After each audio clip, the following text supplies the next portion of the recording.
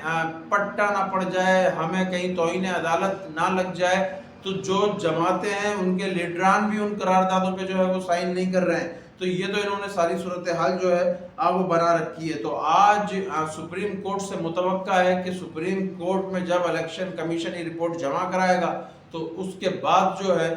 شاید جو وزیر اعظم پاکستان ہیں جنہوں نے یہ سارا جو معاملہ ہے وہ ایک اشتہاری اور مفرور مجرم جو یہاں سے لندن فرار ہو کے گیا ہوا ہے اس کے کہنے پہ جو یہ سب کچھ ہوا ہے, تو اب یہ توہین عدالت کی جو ہے وہ زد میں تو آنے والے ہیں. اور جب یہ کوششیں کرتے ہیں, خاص طور پہ مریم نواز صاحبہ جو ہے جب کوئی کوشش کرتی ہیں, کوئی بیانیہ بنانے کی کوشش کرتی ہیں, کوئی کوشش کرتی ہیں کہ کسی طریقے سے عوام کو جو ہے وہ موٹیویٹ کرنے کے لیے کچھ ہاتھ آ جائے, تو پہلے ان کے ہاتھ میں ایک گھڑی آئی تھی اور اس گھڑی کو لے کے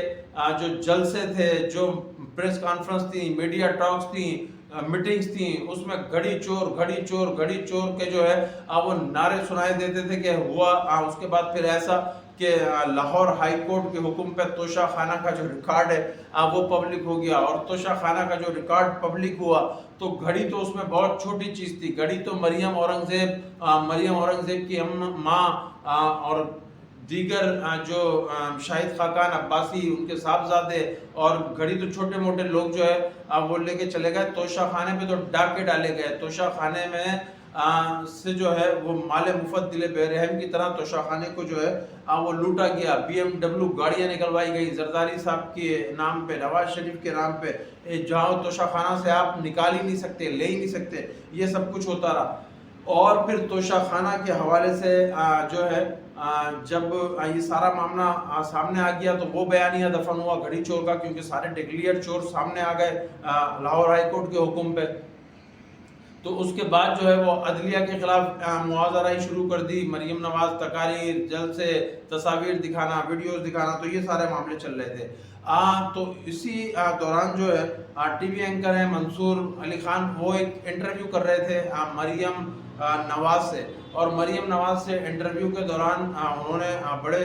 سخت سوالات کیے, اور ان سخت سوالات میں انہوں نے ایک سوال جو ہے وہ مریم نواز کی گاڑی کے حوالے سے, نواز شریف کی گاڑی کے حوالے سے کیا کہ جی یہ 1990 میں جو ہے وہ کیوں نکالی گئی. تو انہوں نے کہا کہ دیکھیں جی 1990 میں نکالی گئی تو اگر وہ پیسے دے دیے جائیں اور وہ نکال لی جائے تو اس پہ جو ہے وہ کوئی وہ نہیں ہے. تو منصور علی خان نے کہا کہ وہ 18 سال بعد جو ہے وہ کیوں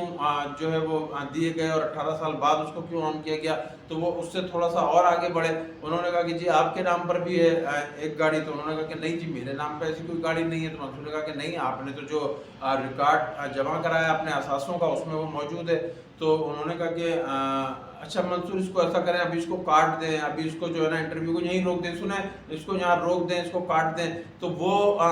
چہرہ دیکھنے والا تھا, اور اس کے بعد وہ مریم اورنگزیب کے پیچھے سے آواز آ رہی ہے کہ وہ ان کو جو ہے وہ ڈکٹیشن دے رہی ہیں. اور پھر وہ مریم نواز نے کہا کہ دیکھیں میں تمہیں آپ کو صحیح بات بتاؤں تو مجھے جو ہے نا اس بارے میں ابھی معلوم نہیں ہے, میں اس کو جو ہے وہ دیکھوں گی. تو وہ جو اب ایک رہا سا کوئی بیانیہ, کوئی عزت, کوئی اور چیز تھی, تو وہ یہ جو کلپ تھا منصور خان کے